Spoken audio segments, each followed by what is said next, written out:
The great chamber of the Galactic Council stood silent. This was unusual. The massive hall usually echoed with arguments, debates, and the sounds of 100 different species talking at once. But today, everyone was quiet. They were all watching Ambassador Jin-Su of Earth. Jin-Su stood at the center podium, his dark eyes calm. He wore the simple blue uniform of human diplomats. In his hands, he held a datapad. For 50 years, he had stood in this same spot countless times. For 50 years, he had presented reports, made requests, and served the council faithfully. Today would be his last time. Honored council members, Jin-Su began, his voice clear and steady. I come before you to present humanity's final report on our service to the Galactic Council. Around the circular chamber, council members shifted in their seats. The Vrex representative, a tall being with silver skin, leaned forward. The Pelthian counselor, covered in blue scales, tapped her claws on the armrest. High above them all sat the 5 senior council members, ancient species who had ruled the galaxy for thousands of years. Jin-Su continued. For 50 years, humanity has served this council. We built 42 orbital stations across council space. We staffed medical facilities on 70 worlds. We trained peacekeeping forces that prevented 200 wars. We shared our technology freely. We defended your borders. We asked for nothing except the opportunity to serve.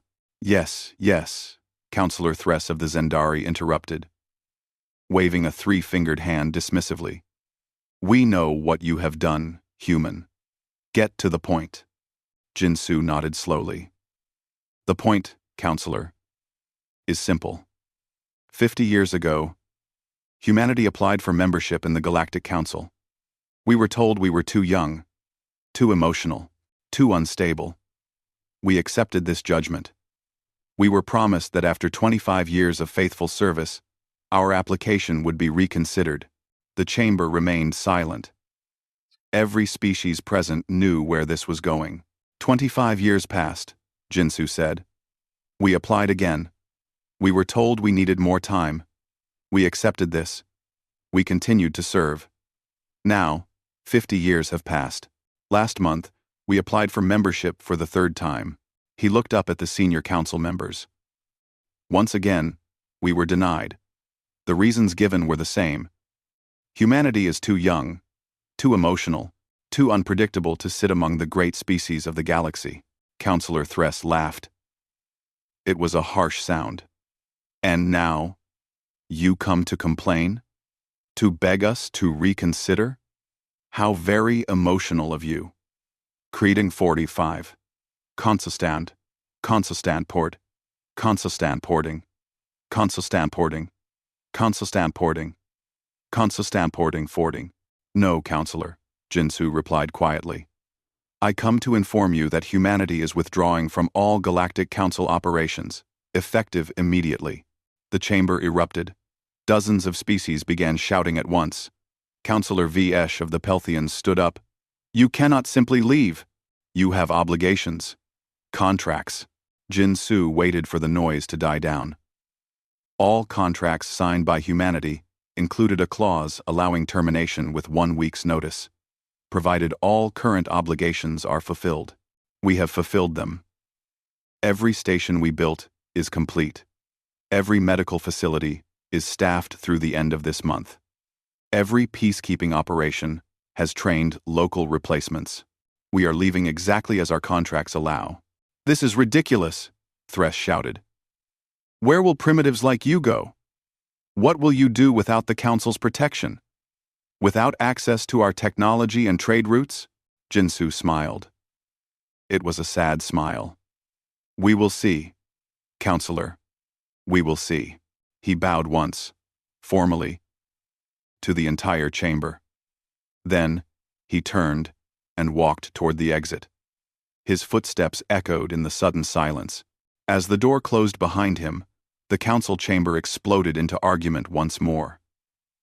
But this time, Jin-Su was not there to hear it. The next 7 days moved quickly. Across the galaxy, human workers began packing their belongings. On Station Gamma 7, Chief Engineer Park Min-ji supervised the removal of personal items from the engineering bay. Her team moved efficiently, professionally. They had built this station from nothing. Now they were leaving it behind. "Are you sure about this?" asked her assistant, a young Kelsor named Thrin. "This station is your life's work." Min-ji looked around the engineering bay one last time. "Yes," she said simply. "It is. But we built it for people who do not respect us, who will never respect us. It is time to build for ourselves." On the medical station orbiting Pelthea Prime, Dr. Lee Hai-jin had similar conversations. For 15 years, she had trained doctors here. She had saved thousands of lives. The Pelthean staff did not want her to leave. "Please," begged Dr. Veschel, tears running down her scaled face. "You are the best teacher I ever had. Stay. Help us petition the council." Hai-jin hugged her student gently. "I cannot. I will not beg for respect anymore.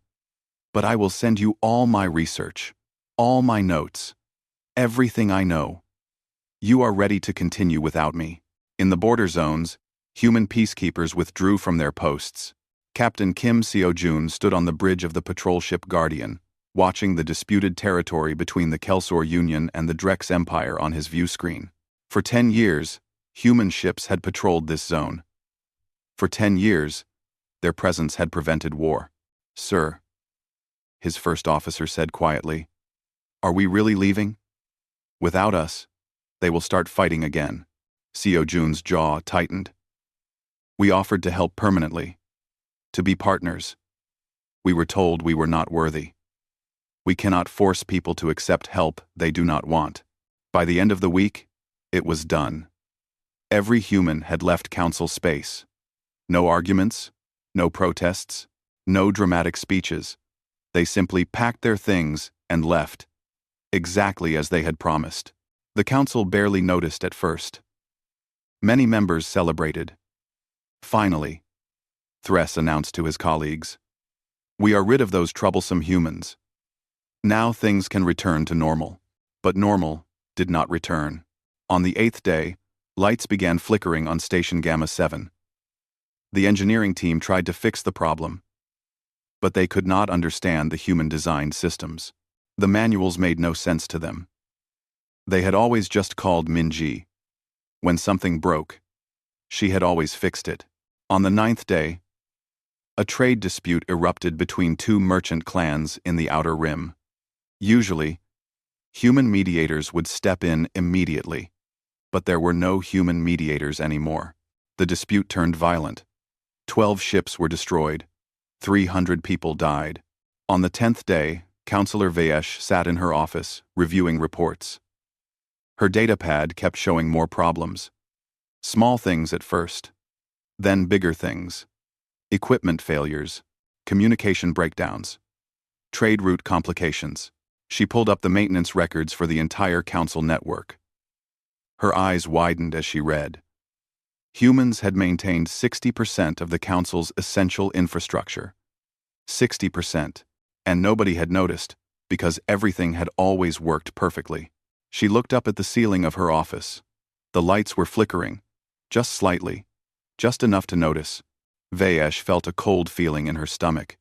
"What have we done?" she whispered to the empty room. Outside her window, another fight broke out in the commercial district.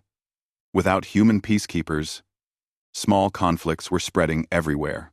In the darkness of space, the Kelsor and Drex fleets began moving toward the border. And somewhere far away, humanity was building something new. Something the Council could not even imagine yet. The silence humanity left behind was starting to speak very loudly indeed. 3 weeks had passed since humanity left.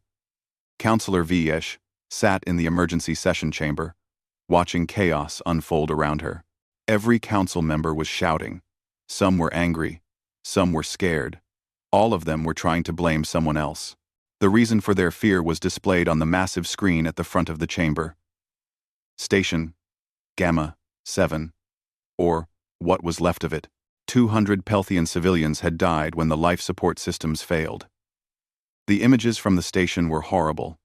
Bodies floating in corridors. Frozen. Silent. Dead. "This is a tragedy," Counselor Thress said, standing to address the chamber. "But let us be clear about who is responsible. The humans. They built faulty systems. They left without proper training for our engineers. This disaster is their fault." Vayesh could not stay quiet anymore. She stood up, her blue scales turning darker with anger. "That is a lie, Thress. You know it is a lie." The chamber fell silent. Council members rarely called each other liars so directly. "The systems were not faulty," Vayesh continued. "Our engineers simply do not know how to maintain them. For 50 years, we let humans do all the difficult work. We never bothered to truly learn what they were teaching us. We just memorized steps, without understanding the reasons behind them." "Ridiculous," Thress spat. "We are advanced species. We do not need humans to teach us basic engineering." "Then why is Station Gamma 7 dead?" Vayesh asked quietly. "Why are 12 other stations reporting critical failures? Why can our best engineers not fix simple problems?" She pulled up data on her pad and transmitted it to the main screen. "I spent the last 3 weeks researching what humanity actually did during their time with the Council. Do you want to know what I found?" The chamber remained silent. Vayesh took that as permission to continue. In 50 years, humanity solved 847 problems that the Council had classified as impossible or not worth solving. Not big problems. Small ones. Annoying ones. The kind of problems that made life difficult, but did not threaten anyone important. She scrolled through the list. Station air circulation that was always too cold or too hot. Medical equipment that broke down every few months. Communication systems that garbled messages between species with different vocal ranges. Trade route calculations that took days instead of hours. None of these problems threatened Council members directly, so nobody cared. Until humans fixed them. Then everyone just accepted the improvements as normal. Councillor Urin, whose species was known for fairness, spoke up. "I am saying we did not even notice their contributions," Vayesh replied. "And now they are gone, and we are finally seeing what they actually did." As if to prove her point, an alarm sounded. Another station was reporting critical system failure. The Council members looked at each other, nervously. But the station failures were not the worst problem. Not even close. In the border zone between the Kelsor Union and the Drex Empire, the first shots were fired. Both sides had been angry at each other for centuries. For 10 years, they had not fought because human peacekeepers patrolled the zone. The humans did not take sides. They did not favor one species over another. They just stopped fights before they started. Now the humans were gone. Old hatreds came back fast. Commander Drax of the Kelsor fleet watched his targeting screen. A Drex ship had crossed into disputed territory. Without human mediators to verify claims and resolve disputes, everything was disputed territory now. "Fire," Drax ordered. The war that had been frozen for a decade came back to life in seconds. At the same time, another disaster was unfolding. The universal translator system that let different species communicate was degrading. Humans had written the core algorithms.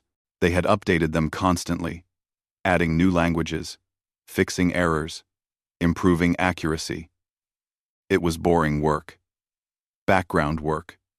Nobody thought about it, until messages between species started coming out wrong. Small errors at first, then bigger ones. Trade negotiations fell apart because of mistranslations. Insults appeared in diplomatic messages that were never intended. Species that had been friends for years suddenly could not understand each other properly. On the medical station orbiting Pelthia Prime, Dr. Veshal faced her own nightmare. A new disease had appeared. It was spreading fast through the station. Patients were dying. She pulled up her medical database, searching for the cure. She found it. Humans had developed a vaccine 3 years ago. The formula was right there in the files. But when Vishal tried to replicate it, nothing worked. The human notes made no sense. They used measurements and techniques she had never seen before. She had watched Dr. Heijin make medicines 1,000 times. But watching was not the same as understanding. Vishal tried to contact Heijin. Maybe her teacher would help, even after leaving. But the communication never went through. Humans had blocked all council transmissions. They were not being cruel. They were just done listening. 20 people died from the disease in the first week. More were getting sick every day. In the council chamber, Councillor Wyron stood before his colleagues. His voice was tired, sad.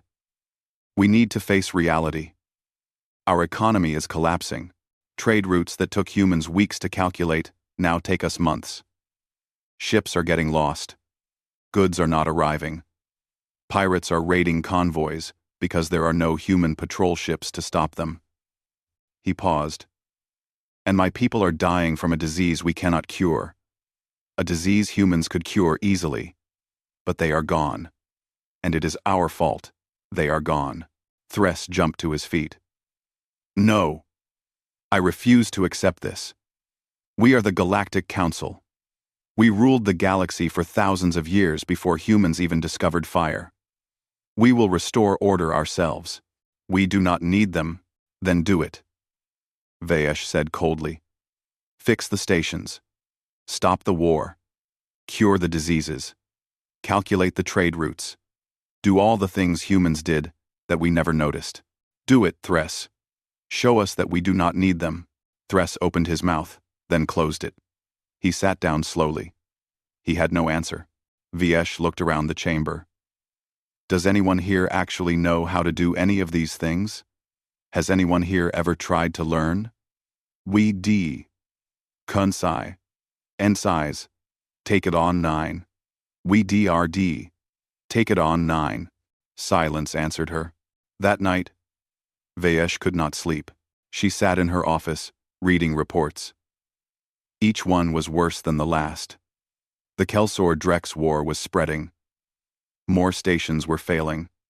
The medical epidemic was killing thousands now. The economy was in freefall. Her datapad beeped.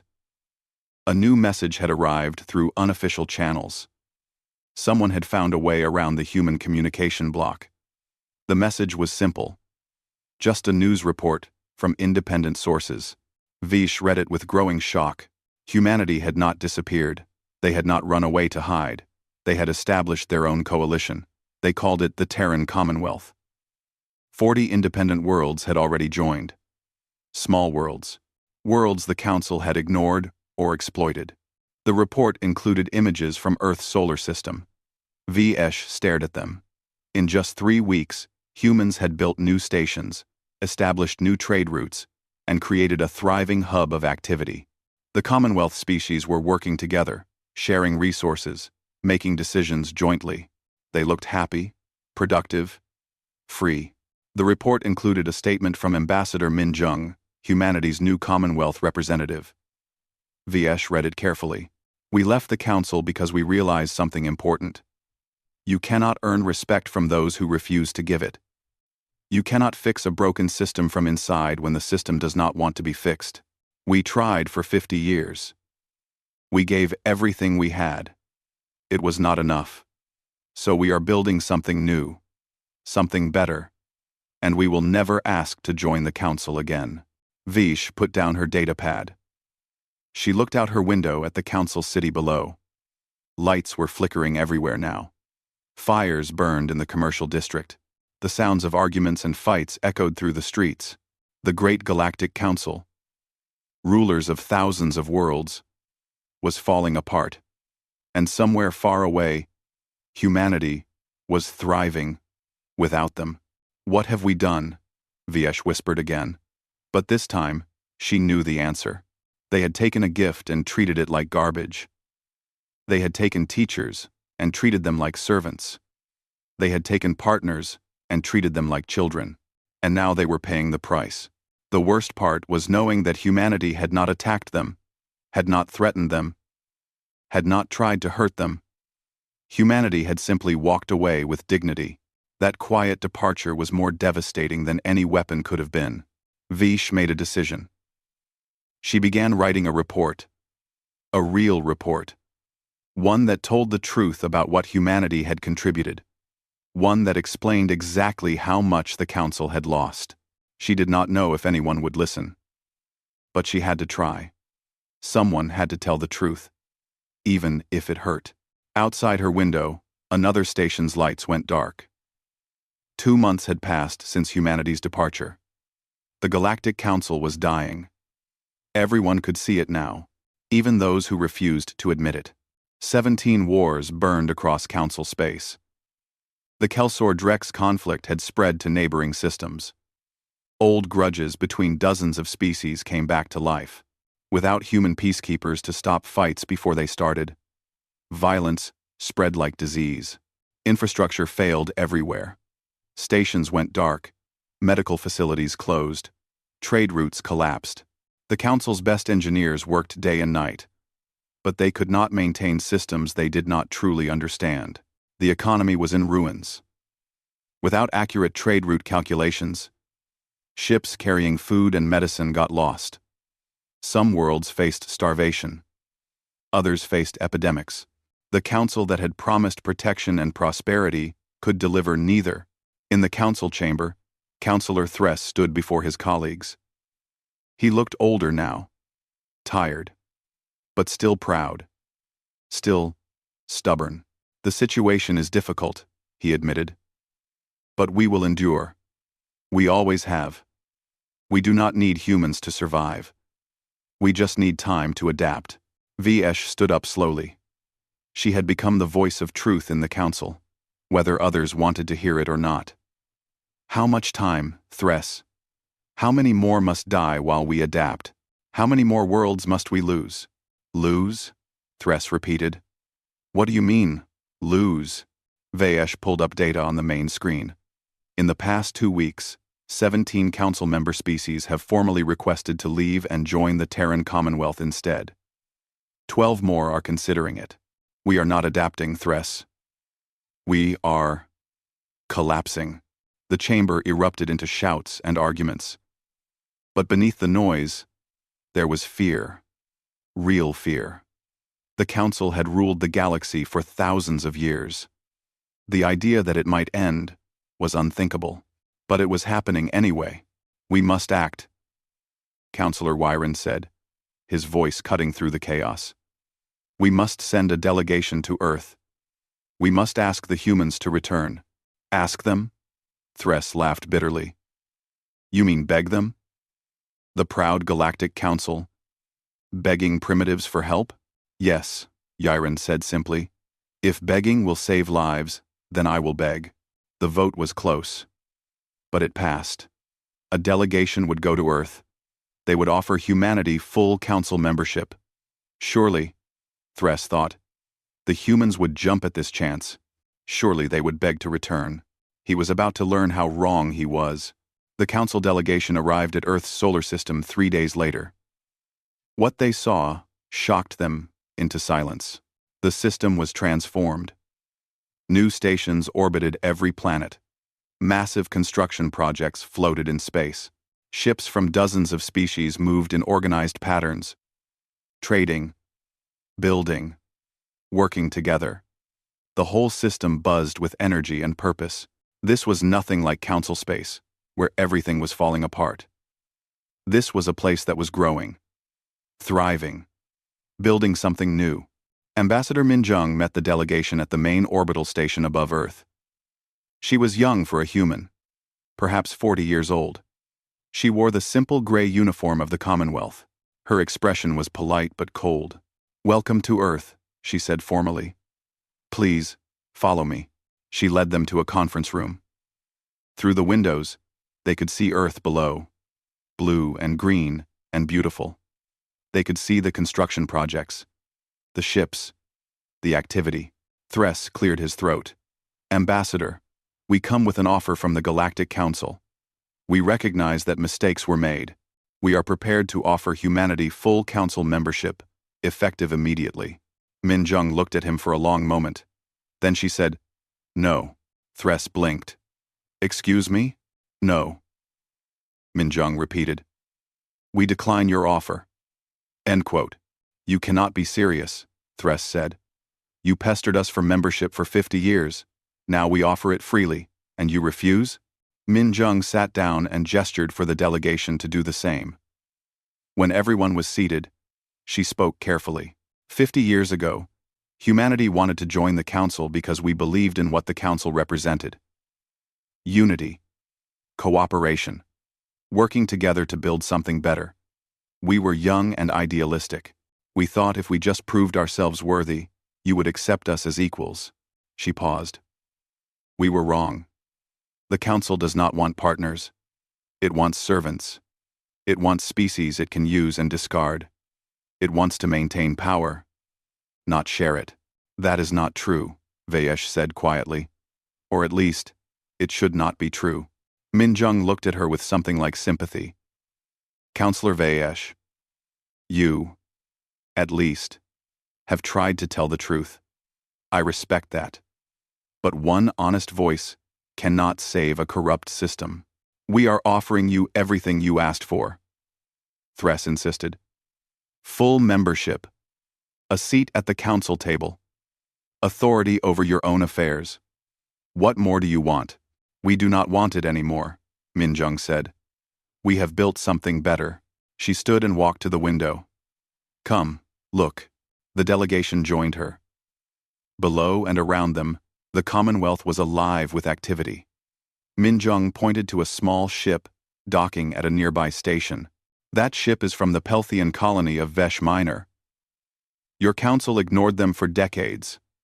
Too small. Too poor. Not worth your attention. We welcomed them 3 weeks ago. Now they are full Commonwealth partners. They vote on all major decisions. They share equally in profits. They are treated with respect. She pointed to another station. That station was built by a joint team of humans, Kelsor and Drex engineers. Yes, Kelsor and Drex, the species you let fight for 10 years because you could not be bothered to really solve their problems. Here, they work together. Because we treated their conflict seriously. We listened to both sides. We found solutions that respected everyone. Thress felt something cold in his stomach. You are making alliances with minor species. That proves nothing. Wait until you face real challenges. Real threats. You will need the Council's strength then. Minjung turned to face him. Real challenges? Counselor. We left Council space with nothing but our ships and our knowledge. In 2 months, we built all of this. We solved problems you claimed were impossible. We made peace between enemies you abandoned. We welcomed species you rejected. And we did it without begging anyone for permission. She walked back to the table and pulled up data on a holographic display. Since leaving the Council, human innovation has accelerated dramatically. Do you know why? Because we are not restricted by Council regulations anymore. Regulations designed to keep younger species dependent on older ones. Regulations that prevented us from developing technologies that might threaten Council authority. She showed them schematics for new engines, new power systems, new medical technologies, things the Council had never seen before. We were always capable of this, Minjung said. But you kept us limited. You told us it was for our own good, for safety. But really, it was to maintain control. Yiren leaned forward. Ambassador, I understand your anger. You have every right to be angry. But please, consider what is at stake. People are dying. Worlds are suffering. Yes, the Council made mistakes. Terrible mistakes. But collective punishment helps no one. Innocent people are paying the price for our failures. Minjung's expression softened slightly. You are right, Counselor Weirin. Innocent people are suffering. That is why we sent medical supplies to your worlds last week. Free of charge. That is why we shared our trade route calculations with any ship that asked. That is why we offered safe passage through Commonwealth space to refugees fleeing your wars. She looked at each delegation member in turn. We left the council. We did not leave our compassion. We will help anyone who asks, regardless of politics.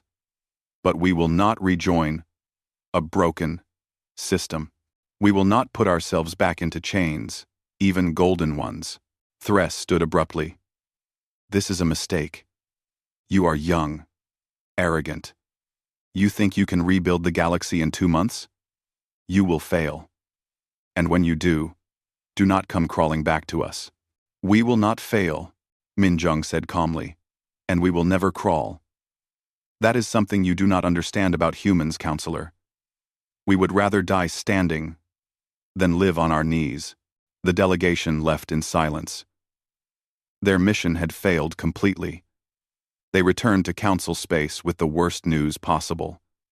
Humanity was not coming back. Ever. But something else happened on that trip. Something nobody expected. Young engineer Ji Woo had been part of Minjung's team. After the delegation left, he contacted Vaesh privately. He showed her the technologies humanity had developed, the innovations, the improvements. He explained the principles behind them, not the instructions, the reasons. We do not want to see people suffer, Ji Woo told her. But we cannot save you. You have to save yourselves. I can teach you. If you want to learn, really learn this time. Not just memorize. Understand. Vaesh looked at the young human for a long moment. Then she nodded. Teach me, she said. Please. It was a small beginning. But it was a beginning. Back in council space, the news of the delegation's failure spread quickly. Some members despaired. Others grew angry. But most just felt lost. The Great Galactic Council had been rejected by the species it had rejected first. The irony was not lost on anyone, and every day, more species left to join the Commonwealth, not because humanity demanded it, but because they wanted to be where they were treated as equals. 4 months after humanity's departure, the Galactic Council was dying. Not slowly, quickly. The collapse accelerated every day. Councillor Vaesh stood in the nearly empty council chamber. Once, this hall had been full of representatives from hundreds of worlds. Now, fewer than 50 species remained. The rest had either joined the Terran Commonwealth or declared independence entirely. The great powers that had ruled for millennia were fracturing from within. We must face reality, Vaesh said to the sparse gathering. We are no longer the dominant force in the galaxy. The Commonwealth controls more territory than we do. They have more members, more resources, more loyalty.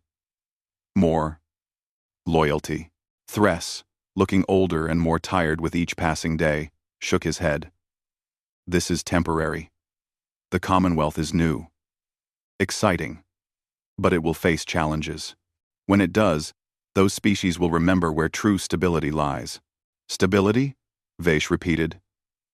Thress, we have 17 active wars. Our infrastructure is failing.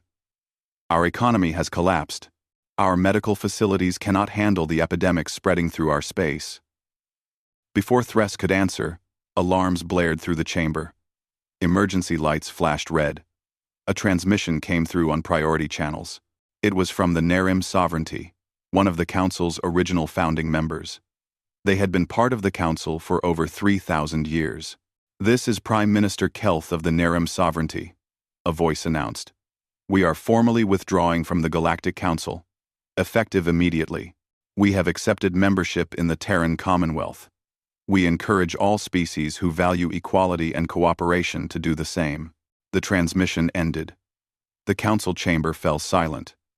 Then, chaos erupted. They cannot do this, Thress shouted. The Narration are a founding member. We have treaties, obligations.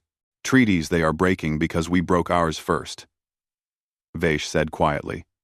We promise to protect them, to maintain order, to build prosperity. We have failed at all of it. Another transmission came through. Then another. 3 more species, announcing their departure, all joining the Commonwealth. Counselor Yiren stood up slowly. His scales had lost their color. He looked sick. "My people are dying," he said. "The plague that started 3 months ago has spread to 30 worlds. 50,000 dead.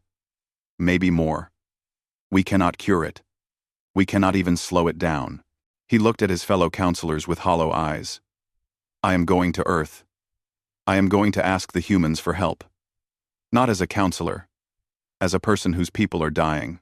If I must beg, I will beg." "You will humiliate yourself," Thress said. "You will humiliate all of us." "Then I will be humiliated," Yiren replied. "But my people might live." He left the chamber without waiting for permission. 3 days later, he arrived at Earth. Ambassador Haijin met him at the orbital station. She was the same Dr. Haijin who had worked on Pelthea Prime for 15 years. The same one who had trained hundreds of doctors. The same one who had been forced to leave. Yiren fell to his knees before her. It was not his species' custom, but he did it anyway. "Please," he said. "My people are dying. I know we do not deserve your help. I know we treated you and your people terribly. But they are innocent. They did nothing wrong. Please, help them." Haijin looked at the counselor kneeling before her. For a moment, she said nothing. Then she reached down and helped him stand. "Get up, counselor," she said gently. "You do not need to kneel. Not to me. Not to anyone." Tears ran down Yiren's face. "Will you help?" "Of course we will help," Haijin said. "We never stopped being doctors just because we left the council. Send me all your medical data. I will have the cure ready within 24 hours. "What is the price?" Yiren asked. "What do you want in return?" Haijin smiled sadly. "Nothing, counselor. We do not charge people for saving their lives. We left the council, not our compassion." True to her word, Haijin delivered the cure within a day. She also sent detailed instructions on how to manufacture it. No secrets. No restrictions. Just help, freely given. Yiren returned to council space with the medicine. Within a week, the plague was under control. Within 2 weeks, it was gone. The cure worked perfectly.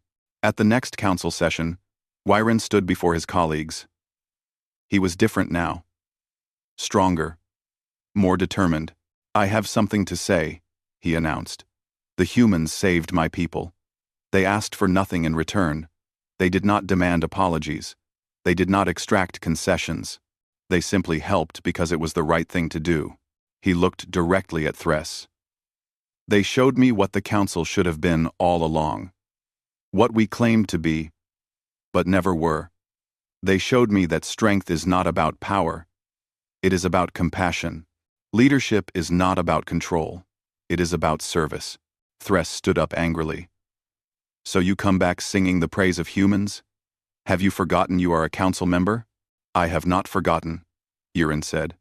"That is why I am ashamed." The chamber fell silent. Yiren continued.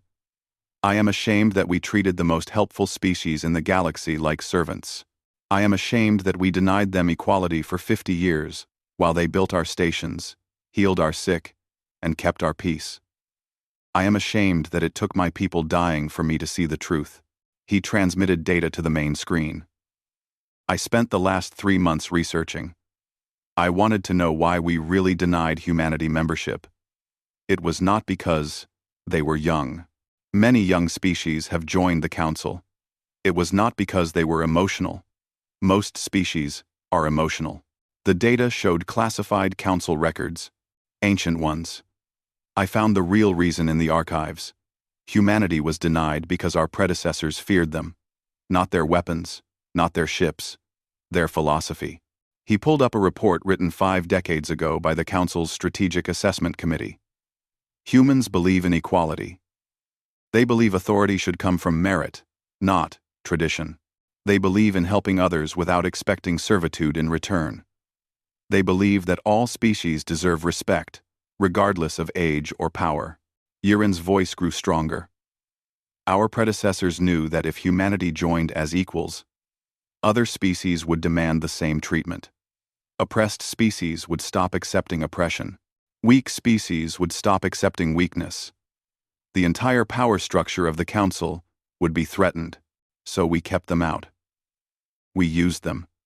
We took everything they offered and gave nothing back. We told ourselves it was for good reasons. But really, we were just afraid of change. An old counselor, Dreth, who had been silent for years, finally spoke. His voice was like dry leaves. I was on that committee, he said. 50 years ago. I voted to deny humanity membership. Everyone turned to look at him. Everything Yiren says is true, Dreth continued. We were afraid.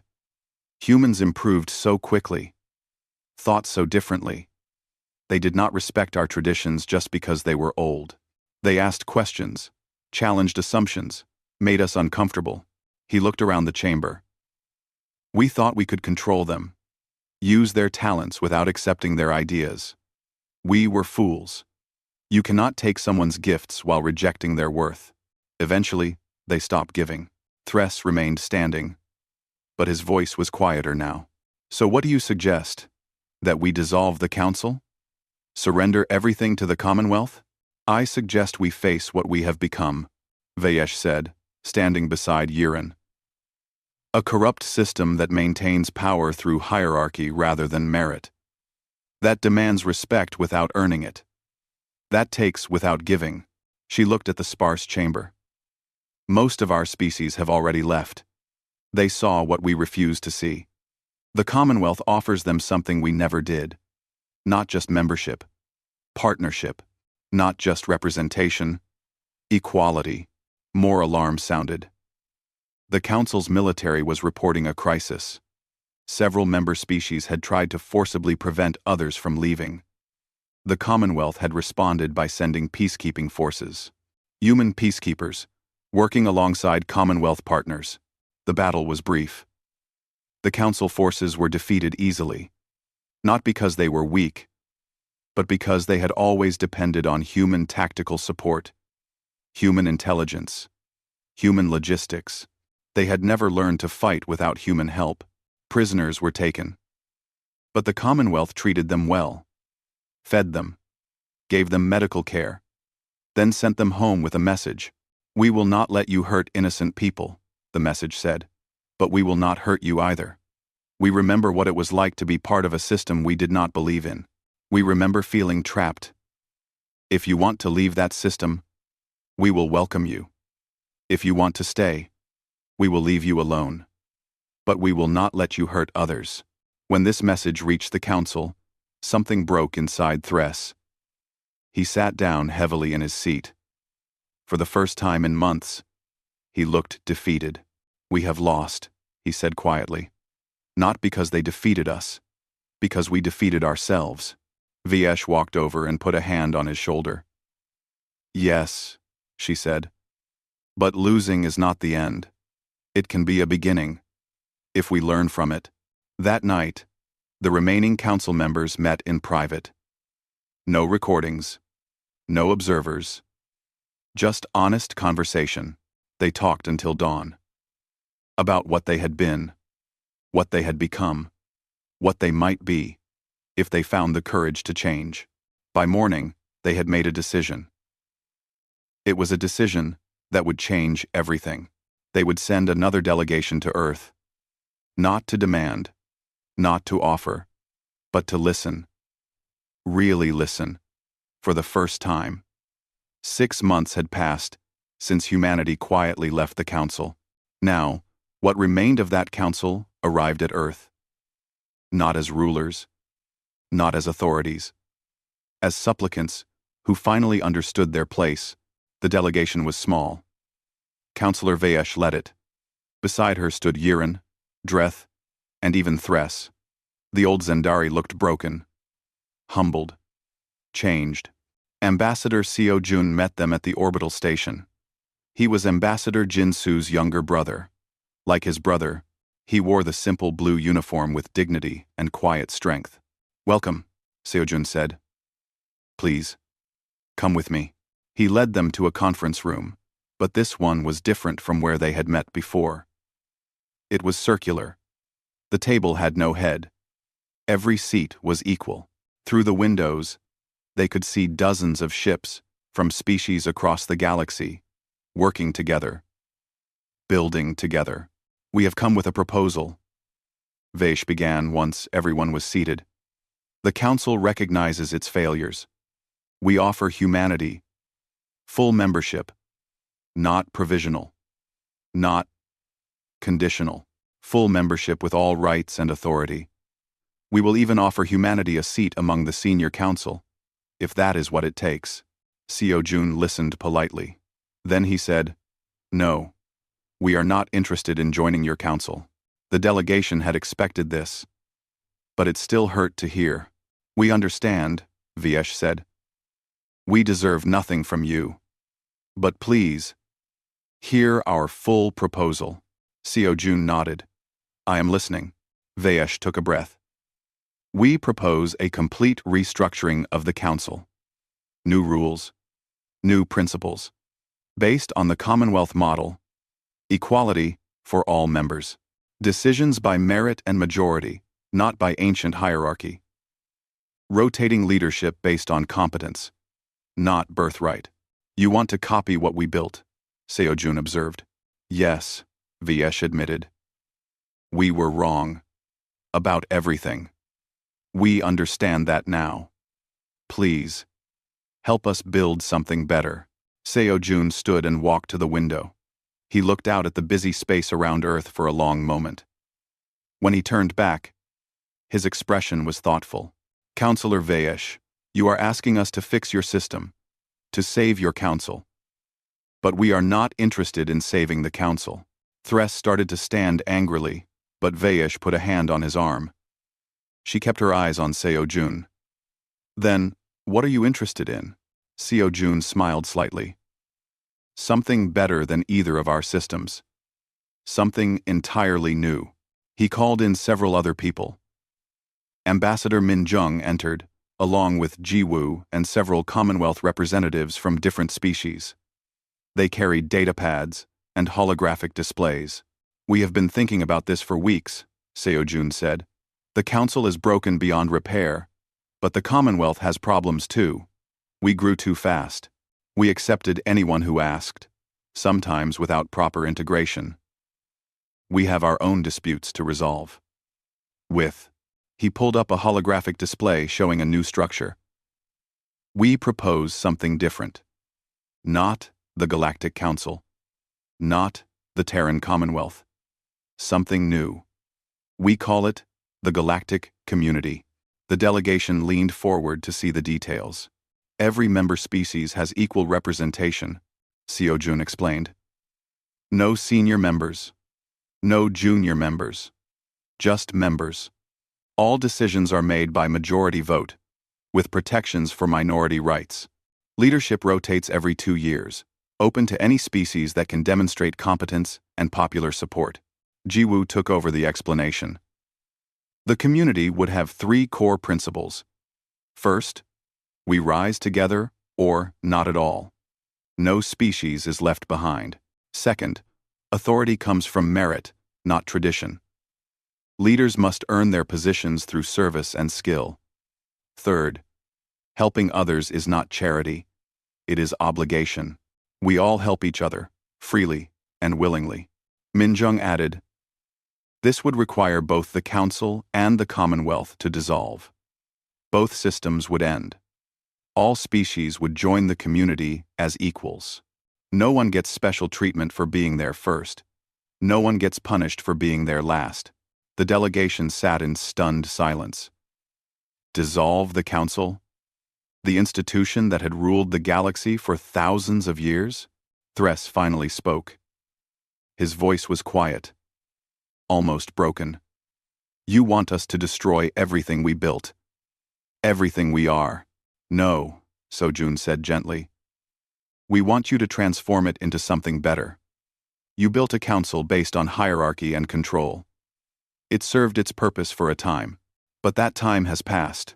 The galaxy needs something new. Something based on cooperation and equality. Why should we trust you? Thress asked. You left us, abandoned us. Seo Jun met his eyes. We left because you would not treat us as equals.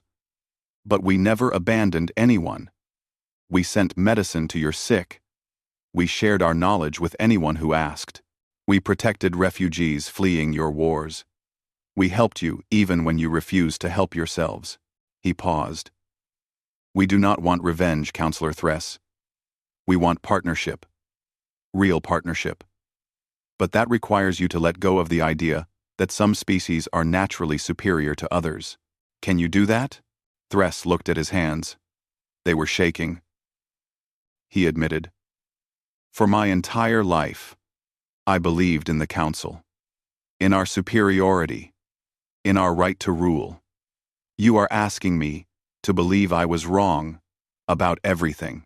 You were not wrong about everything, Yurin said quietly. The Council did good things. It brought species together. It ended many wars. It advanced knowledge. But it also did harm. It oppressed the weak. It stifled innovation. It maintained power instead of sharing it. We can keep the good and change the bad, but only if we are honest about both. Vaesh looked at Seo Jun. If we agree to this, what guarantees do we have? How do we know the community will not just become the Commonwealth with a different name? How do we know you will not treat us the way we treated you? Seo Jun smiled. You have no guarantees. Just as we had no guarantees when we served the Council for 50 years. You will have to trust us. Just as we trusted you once. And we betrayed that trust, Dreth said, his old voice filled with regret. Why should you trust us now? Because trust is not earned once and kept forever, Minjung said.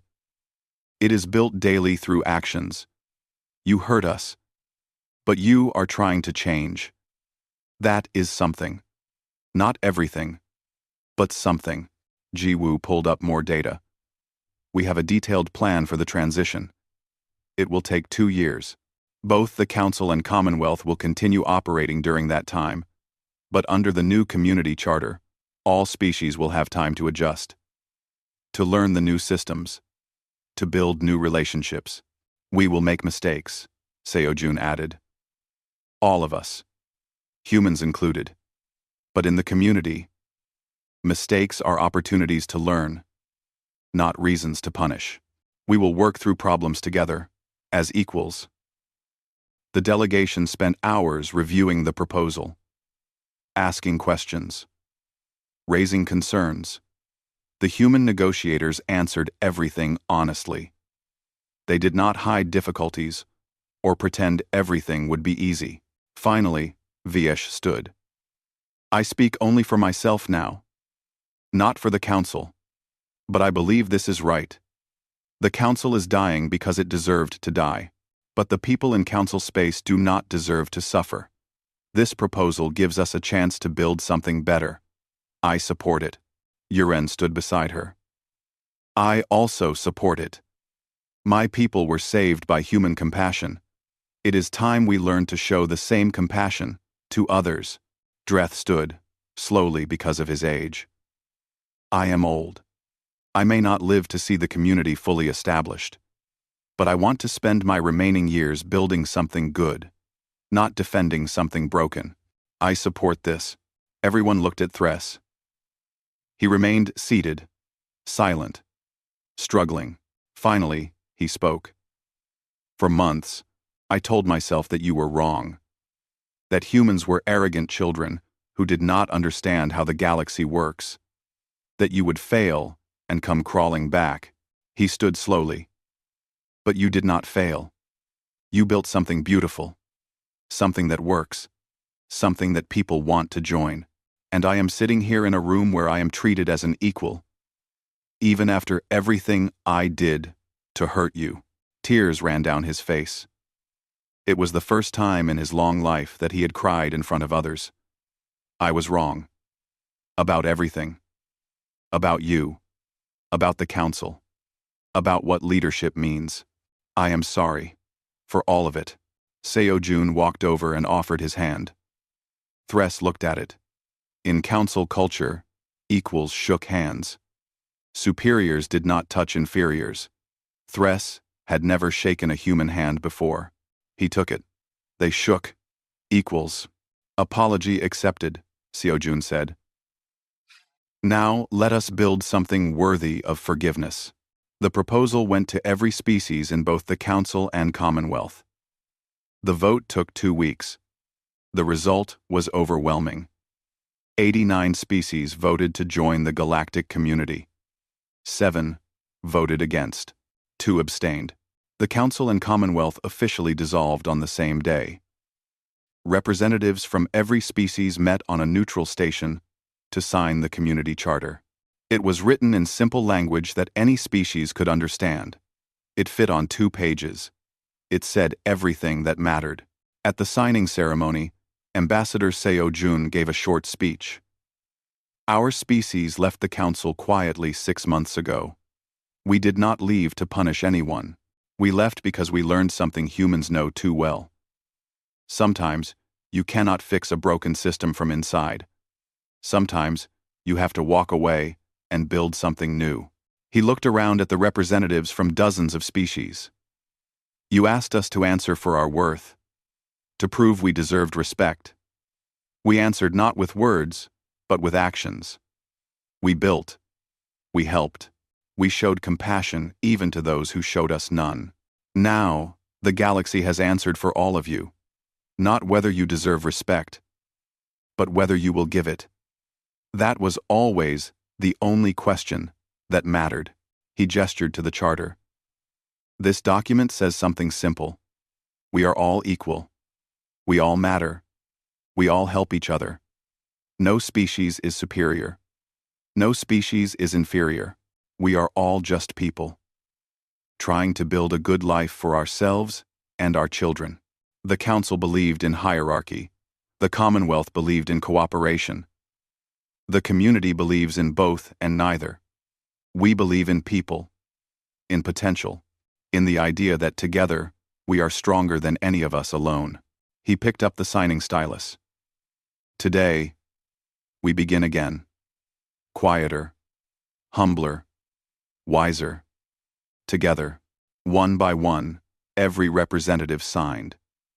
When it was done, the galactic community was born. The celebration was modest. No grand ceremony, no speeches about glory, just people from different worlds, sharing food, telling stories, beginning to know each other as friends instead of allies or enemies. Councillor Vayesh, now Community Representative Vayesh, stood with Seo-jun looking out at the crowd. Thank you, she said, for giving us another chance. Thank you for taking it, Seo-jun replied. Change is hard. Admitting you were wrong is harder. You did both. Will it work? Vayesh asked. The community. Will it last? Seo-jun smiled.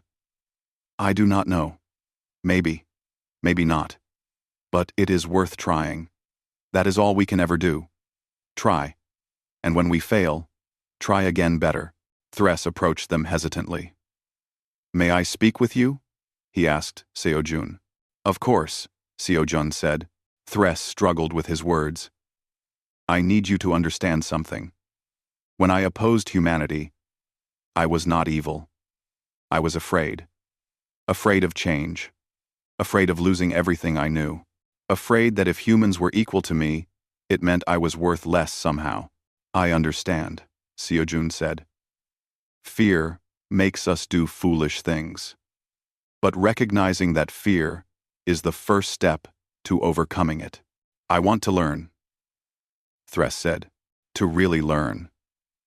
Not just memorize instructions, but understand the way humans think, the way you solve problems. Will you teach me? Seo-jun extended his hand again. I will. We all will. That is what the community is for. Teaching each other. Learning together. Growing together. Thress shook his hand firmly. Then let us grow. The party continued into the night. Ships from across the galaxy docked at the station. New members arrived. Old friends reunited, former enemies talked cautiously, then more freely. Then sometimes, even laughed together. In a quiet corner, Jiwoo sat with a group of young engineers from different species. They were already working on joint projects, already sharing ideas freely, already building the future. Ambassador Min Jung watched them and smiled. "That is what we wanted," she said to He Jin, who stood beside her. "Not revenge, not dominance. Just the chance to build together." "Do you think they will remember?" He Jin asked. "In 10 years, 100 years. Will they remember why the community was built? Will they remember what the council was like?" "Some will forget," Min Jung said. "That is human nature. Well, intelligent species nature. But some will remember. They will tell the stories. They will make sure it does not happen again." She looked up at the new community flag hanging above the hall. It showed no species symbols, no hierarchies, just stars. Countless stars, representing every member equally. "We left quietly," Min Jung said, "because loud departures change nothing. They just create more anger. But quiet departures make people think, make them question, make them realize what they lost." "And now?" Heejin asked. "Now we build quietly," Min Jung replied. "No grand promises, no dramatic declarations. Just good work, every day, building something worth keeping." The celebration slowly ended. Ships departed. Representatives returned to their worlds, carrying the news. The galactic community had begun. It would not be perfect. There would be conflicts, disagreements, mistakes, but there would also be cooperation, learning, growth, and above all, there would be equality. The galaxy had answered for itself. Not through force, not through pride, but through the simple recognition that every species, every person, deserved respect. And humanity, the species that left quietly, had shown them all what that respect looked like.